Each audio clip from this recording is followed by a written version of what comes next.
Hi everyone, आज हम पढ़ेंगे about ABO blood grouping and RH blood grouping. तो सबसे पहले हम देखेंगे एबीओ ब्लड ग्रुपिंग क्या होता है। ठीक है, तो सबसे पहले हम देखेंगे ABO blood grouping. ABO blood grouping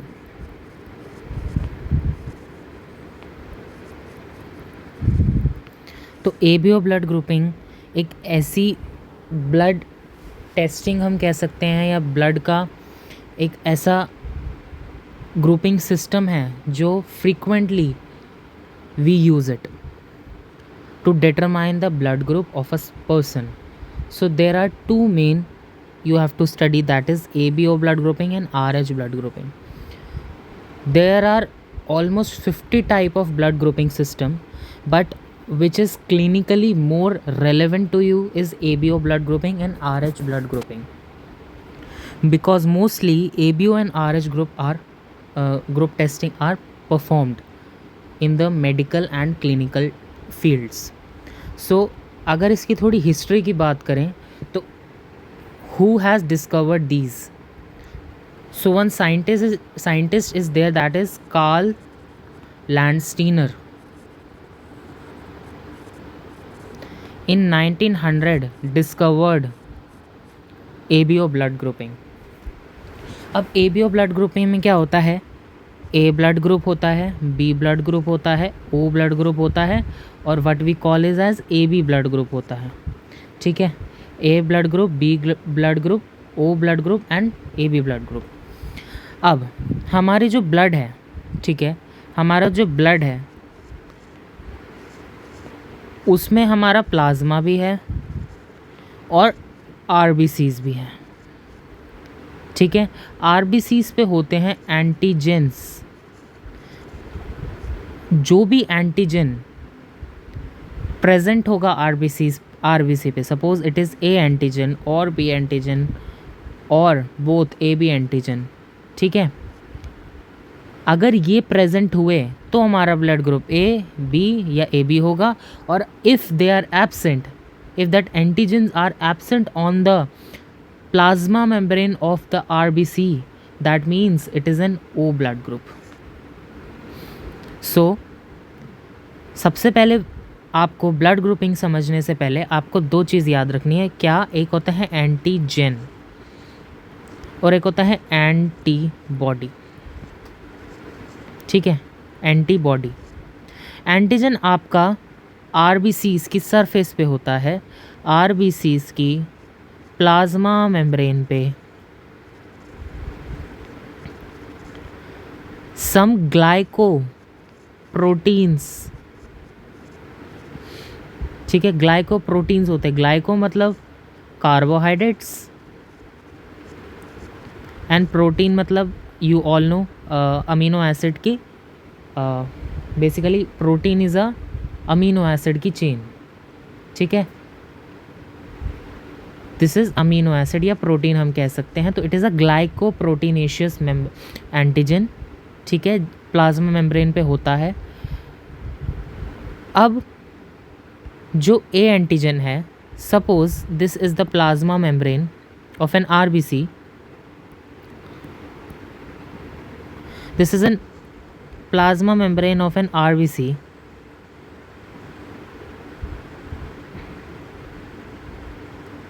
Now suppose this is an A antigen, I am marking it as A antigen.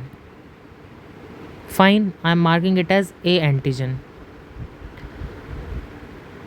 So a person with that RBCs which have the A antigen will have A blood group, and it will have the and opposite antibody in the plasma. So आपको क्या याद रखना है? RBCs में होते हैं antigen, plasma में होते हैं एंटीबॉडी। एंटीबॉडी क्या होती है? जो एंटीजन की एंटी बनती है। मतलब अगर ए एंटीजन आपके आरबीसीज पे है तो उसकी एंटीबॉडी बी बनेगी, ताकि अगर कभी उसको बी एंटीजन आपके आरबीसीज में मिला या कहीं से ट्रांसफ्यूज़ हुआ तो वो बी एंटीबॉडी उस बी वाले को मार देगी। इसलिए अगर किसी का ब्लड ग्रुप बी है तो उसके प्लाज्मा में एंटीबॉडी ए मिलेगी। अगर बी मिलेगी तो बी एंटीजन को बी ही अटैक कर देगा, तो आरबीसीज रप्चर हो जाएंगी। ठीक है, इसीलिए अपोजिट एंटीबॉडी होती है। ये अभी हम आगे पढ़ेंगे। प्लाज्मा मेम्ब्रेन में होती है एंटीबॉडी, आरबीसीज की सरफेस पे हम बोलेंगे प्लाज्मा मेम्ब्रेन पे होती है एंटीजेंस जो होते हैं ग्लाइकोप्रोटीनेशियस। ठीक है, और आरबीसीज पे अगर ए ब्लड ग्रुप है तो ए एंटीजन है, बी ब्लड ग्रुप है, suppose this is B blood group, B blood group पे क्या होगा, बी एंटीजन होगा, यहाँ पर बी एंटीजन प्रेजेंट होगा। आपको इनके स्ट्रक्चर पे ध्यान नहीं देना है, यहाँ पर बी एंटीजन होगा। और अगर ए बी ब्लड ग्रुप है तो इसके स्ट्रक्चर पे क्या होगा, दोनों प्रेजेंट हो जाएंगे। स्ट्रक्चर पे क्या हो जाएगा, आरबीसी के प्लाज्मा मेम्ब्रेन पे क्या होगा, दोनों ही प्रेजेंट हो जाएंगे। ए भी प्रेजेंट हो जाएगा, this is A and this is suppose B, तो यानी इसका ब्लड ग्रुप ए हो जाएगा और बी हो जाएगा। पॉजिटिव नेगेटिव की बात हम करेंगे आरएच में। अभी यहाँ पर ये समझो, अगर एंटीजन आरबीसी की प्लाज्मा मेम्ब्रेन पे जो एंटीजन है वो ए है तो ब्लड ग्रुप ए है, बी है तो ब्लड ग्रुप बी है, ए बी है तो ब्लड ग्रुप ए बी है। और अगर प्लाज्मा मेम्ब्रेन पे अगर इस पे नो एंटीजन है, कोई भी एंटीजन नहीं है, इफ़ नो एंटीजन, तो इसका मतलब ये ओ ब्लड ग्रुप है। ये क्यों होता है मैं इसका रीज़न अब टेबल बना के दिखाता हूँ आपको। आई थिंक ये समझ में आया होगा। अब जब हम टेबल की बात करते हैं इसमें, तो हम यहाँ लिखते हैं एंटीजेंस, ठीक है, उनकी एंटीबॉडी, ठीक है, और ब्लड ग्रुप।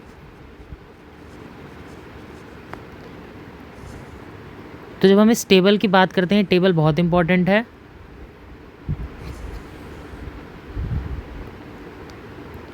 यस, तो सपोज ए एंटीजन प्रेजेंट है तो इसकी मैंने बोला अपोजिट एंटीबॉडी यानी बी ही प्रेजेंट होगी, ओ तो होगी नहीं, ओ पे तो कोई एंटीजन ही नहीं होता।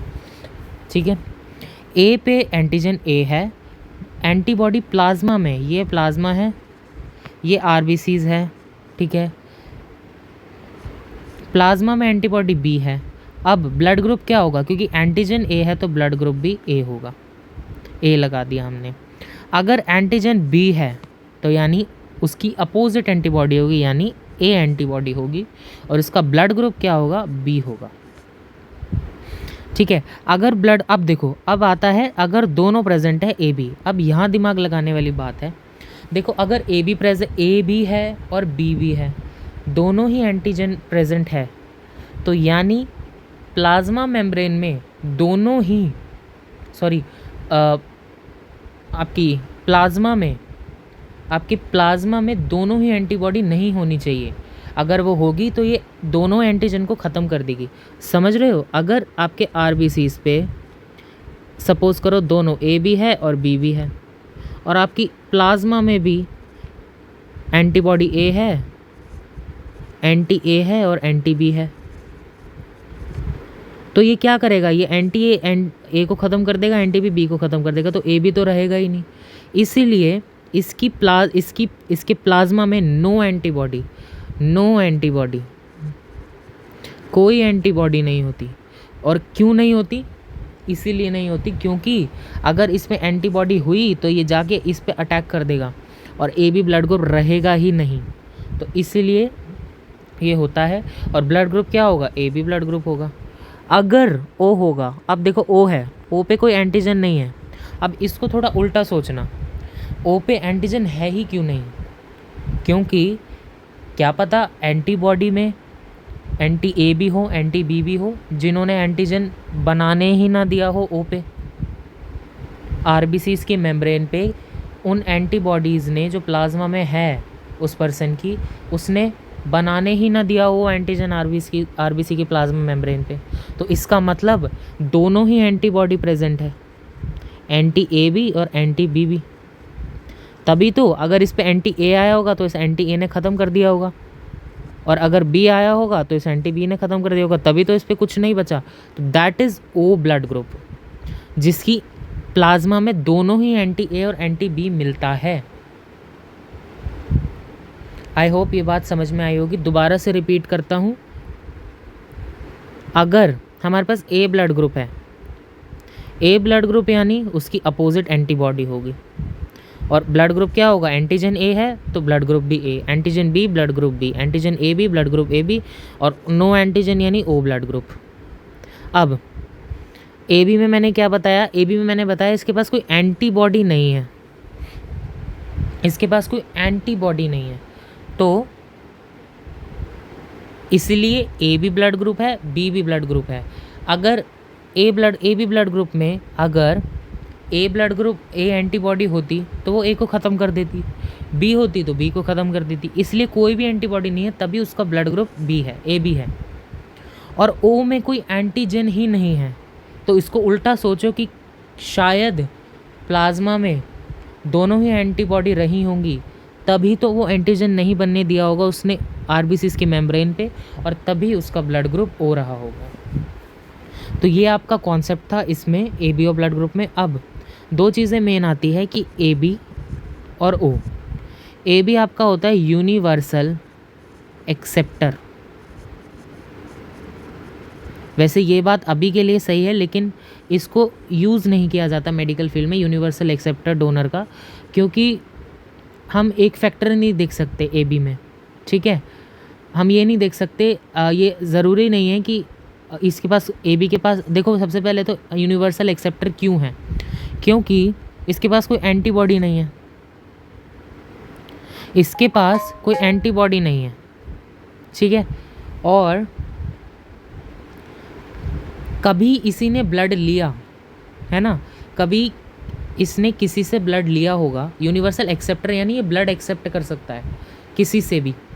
सपोज़ इसने ब्लड ए लिया, तो इस ब्लड की ए पर्सन का इसने ब्लड लिया, ब्लड ग्रुप ए पर्सन का इसने ब्लड लिया, और आपको पता है अगर ए ब्लड ग्रुप गया तो ए एंटीजन उसको मार देगा, लेकिन ए बी में तो कोई एंटीबॉडी ही नहीं है, एंटीबॉडी नहीं है तो वो किसको मारेगी। तो इसीलिए यूनिवर्सल एक्सेप्टर है, ये किसी से भी अपनी एंटीजन ले सकता है, और क्योंकि इसके पास एंटीबॉडी है ही नहीं तो कोई अटैक ही नहीं होगा इस पर, तो इसलिए ये यूनिवर्सल एक्सेप्टर है। अब आते हैं O is universal donor. Universal donor, O क्या है, यूनिवर्सल डोनर, यानी ये किसी को भी ब्लड दे सकता है। किसी को भी कैसे ब्लड दे सकता है, देखो इसके पास ओ है, ठीक है, ओ यानी इसके पे कोई भी एंटीजन नहीं है, कोई भी एंटीजन नहीं है। अब कोई भी एंटीजन ही नहीं है तो अगर ये किसी को ब्लड देता भी है, देखो ब्लड देते हैं तो ये आरबीसीज देते हैं, बेसिकली आरबीसीज इंजेक्ट होती हैं। प्लाज्मा कुछ हद तक कुछ केसेस में होता है, लेकिन आरबीसीज इंजेक्ट होती है अगर किसी को ब्लड चाहिए होता है तो उसमें क्या होता है, ओ के पास तो कोई एंटीजन ही नहीं है, और अगर कोई एंटीजन ही नहीं है तो वो किसी को भी ब्लड दे और उसकी एंटीबॉडी तो मार ही नहीं पाएगी उसको, क्योंकि उसके पास तो एंटीजन ही नहीं है सरफेस पे। तो कौन सी, तो क्या ही कर लेगी एंटीबॉडी किसी भी पर्सन की जो ब्लड ले रहा है ना। तो इसके तो एंटीजन में ही इसके तो एंटीजन ही नहीं है, इसलिए दूसरे पर्सन जिसने ब्लड लिया उसकी जो प्लाज्मा में एंटीबॉडी होंगी वो इसको कुछ कर ही नहीं पाएंगे, क्योंकि इसके पास तो एंटीजन ही नहीं है। ए बी में क्या था कि दोनों एंटीजन तो थे लेकिन एंटीबॉडी नहीं थी, तो हम ये किसी का भी ब्लड एक्सेप्ट कर सकता है, क्योंकि इसके पास कोई एंटीबॉडी नहीं है तो कुछ तो ए एंटीजन और बी एंटीजन को मार ही नहीं पाएगी। तो आई थिंक ये समझ में आया होगा यूनिवर्सल एक्सेप्टर, यूनिवर्सल डोनर। वैसे ये इतना काम नहीं आते क्योंकि they are many more factors. सिर्फ यही नहीं देख लेते कि ए बी ब्लड ग्रुप है तो इसको किसी का भी ब्लड दे दो, ऐसा नहीं होता। बहुत सारी चेकिंग्स होती हैं, किसी को डिज़ीज़ हो सकती है, कुछ इरेथ्रोसाइटिक डिज़ीज़ हो सकती है, बहुत सारी चीज़ें होती हैं फैक्टर। तो it is not clinically not fit, ठीक है। मतलब क्लिनिकली बहुत सारे पैरामीटर्स देखे जाते हैं, एक ही पैरामीटर नहीं देखा जाता। ऐसा नहीं है किसी को ए बी ब्लड ग्रुप चाहिए किसी को ए बी कोई भी ब्लड ग्रुप चाहिए और ए बी वाले को चाहिए तो उसको कुछ भी दे दो, कोई भी ब्लड ग्रुप दे दो, ऐसा नहीं होता। बहुत सारी चीज़ें फैक्टर्स वी अश्योर कि कोई दिक्कत ना हो बाद में। वैसे तो अगर ब्लड इसने एक्सेप्ट किया तो कुछ होगा नहीं आरबीसीज को, क्योंकि कोई एंटीबॉडी ही नहीं है, ठीक है। ये बात तो सच है, लेकिन और भी बहुत सारे फैक्टर्स होते हैं, तो आपको इतना डीप में नहीं जाना, बस ये याद रखना है A B is universal acceptor, O is universal donor, ठीक है। नाउ ये तो हो गया। एंड अगर हम थोड़ा इसके डीप में जाएं तो हम इसमें देखेंगे जीन इन्वॉल्व्ड, ठीक है, जीन इन्वॉल्व। तो जीन इन्वॉल्व यानी आपके कौन सा जीन ये एंटीजेंस बनवा रहा है, आपका कौन सा जीन ये एंटीजन बनवा रहा है। सो हमें पता है हर एक क्रोमोसोम का स्पेसिफिक आपका वर्क होता है। तो क्रोमोसोम नंबर 9 जो होता है स्पेसिफिकली ये आपका एंटीजेंस बनाता है आरबीसीज की, एक प्रोटीन बनाता है बेसिकली, ठीक है, जो आगे जाके एंटीजन बनाता है किसकी सरफेस पे, आरबीसीज की सरफेस पे। अब बेसिकली इसके 3 अलील्स होते हैं, आई ए, आई बी और आई, जिसमें से ये दोनों होते हैं डोमिनेंट और ये होता है रिसेसिव। अब आपने ये पढ़ा होगा, नहीं भी पढ़ा होगा तो मैं समझा देता हूँ। आई ए आपका डिनोट करता है ए ब्लड ग्रुप, ठीक है। आई बी आपका करता है A B allele for B blood group, B allele basically B allele, blood group नहीं, ए अलील, मतलब ए एंटीजन का अलील है। और आई है आपका ओ एंटीजन का अलील। अब क्या होता है, इनमें होती है क्रॉसिंग, तो इसके 3 हैं तो 6 सबसेट बनेंगे। और सपोज करो आई ए के साथ आया आई ए ही, तो क्या होगा, ए ए यानी डोमिनेंट है तो ए ब्लड ग्रुप ही होगा। सपोज आ गया आई ए के साथ आई बी, यानी दोनों एक्सप्रेस करेंगे, को डोमिनेंस है ये, बड़े आई दोनों एक्सप्रेस करते हैं, तो आई ए भी है आई बी भी है, तो यानी ए बी ब्लड ग्रुप होगा। अब सपोज आ जाता है आई बी दोनों डोमिनेंट एलील है तो बी ब्लड ग्रुप होगा। उसके बाद 3 पॉसिबिलिटी बन गई। अब आते हैं आई ए आई पे, ठीक है। अब यहाँ पर है कैपिटल और स्मॉल। कैपिटल स्मॉल था रिसेसिव, कैपिटल था आई ए, तो डोमिनेंस कौन दिखाएगा, ए वाला, और ए वाले का ए ब्लड ग्रुप होगा। आपका ये कुछ कहेंगे कि ये आई भी तो है, तो आई इज़ अ रिसेसिव अलील और रिसेसिव जीन एक्सप्रेस नहीं करता। I A is a dominant allele and A is for A blood group, A allele, A antigen, तो वो ए अपने आप को एक्सप्रेस कर लेगा। ऐसे ही आई बी आई होता है तो वो बी ब्लड ग्रुप होता है। और लास्ट हमारे पास कॉम्बिनेशन बनता है आई आई, जिसका मतलब दोनों रिसेसिव यानी ओ ब्लड ग्रुप, कोई एंटीजन ही नहीं बना, दोनों रिसेसिव आ गए, ठीक है, ये होता है। तो इन फैक्टर्स पे आपका एंटीजन प्रोड्यूस होता है ऑन आरबीसीज और इन्हीं से आपका ब्लड ग्रुप डिसाइड होता है। अब नेक्स्ट हम टॉपिक पे आते हैं, दैट इज़ आर एच, ठीक है। आर एच बहुत सिंपल है, बेसिकली आर एच डिस्कवर हुआ था फ्रॉम रीसस मंकी, ठीक है, Rhesus monkey. Basically Rhesus monkey जो है उस पे स्टडी हुई थी, इसलिए इसका नाम आर एच ब्लड ग्रुप है। किसने किया था, कार्ल्स लैंडस्टीनर ने, जिसने A B O blood group, and Alexander, ठीक है, अलेक्जेंडर ने और Karls Landsteiner and Alexander Wiener ने 1940 में आपका क्या दिया, Rhesus monkey, basically R H blood group का कॉन्सेप्ट दिया, आर एच ब्लड ग्रुप का कॉन्सेप्ट दिया। तो बेसिकली आर एच आपका ब्लड ग्रुप होता है, ये बेसिकली दिखाता है आर एच पॉजिटिव और आर एच नेगेटिव। अगर प्लाज्मा मेम्ब्रेन में, इसको हम आर एच डी एंटीजन भी बोलते हैं, इसका एंटीजन नेम क्या है, डी एंटीजन नेम, ठीक है। अगर प्लाज्मा मेम्ब्रेन ऑफ आरबीसीज की सरफेस पे ये डी एंटीजन बन जाएगा, तो डी एंटीजन अगर प्लाज्मा मेम्ब्रेन में होगा पॉजिटिव तो उसको बोलेंगे RH पॉजिटिव। एक तो एंटीजन ए बी है, जो जैसे ए है, बी है और ए बी है, अगर ये प्रेजेंट है तो A blood group, B blood group या ए बी ब्लड ग्रुप। इनके साथ में अगर डी एंटीजन प्रेजेंट है तो वो पॉजिटिव RH पॉजिटिव होगा, यानी वो रिस्पेक्टिव ब्लड ग्रुप का पॉजिटिव होगा, यानी ए पॉजिटिव। अगर ए के साथ डी एंटीजन है तो ए पॉजिटिव, बी के साथ है तो बी पॉजिटिव, ए बी के साथ है तो ए बी पॉजिटिव। ठीक है। और अगर प्लाज्मा मेम्ब्रेन पे डी एंटीजन है ही नहीं, एब्सेंस ऑफ डी एंटीजन, तो इसका मतलब वो RH नेगेटिव, यानी A negative, B negative, C negative, A negative, B negative, A B negative, O negative. ठीक है।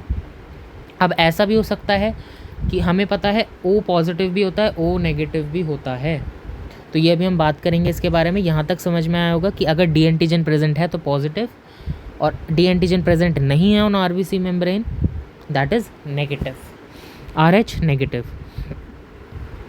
अब इसमें छोटा सा क्या कॉन्सेप्ट आता है, अगर A ब्लड ग्रुप है,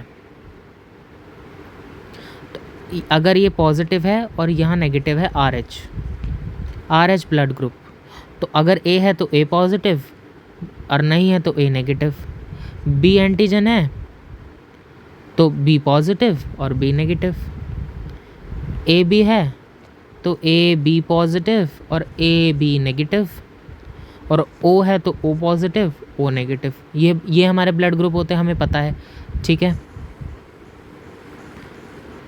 तो ये इसी से डिसाइड होते हैं, अगर डी एंटीजन इस पे प्रेजेंट है साथ में तो वो पॉजिटिव, नहीं है तो negative. This is ABO and RH blood grouping. ठीक है। ये A ब्लड ग्रुप, ये B blood group, AB and DO।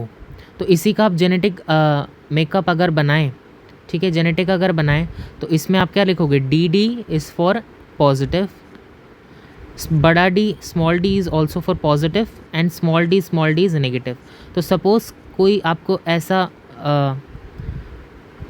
Genotype दे दे कि IA, I, D and D, तो ये कौन सा ब्लड ग्रुप हुआ और इसमें RH क्या है, तो इसको आप सीधा देख के बता सकते हो। IAI, सबसे पहले IAI को देखो।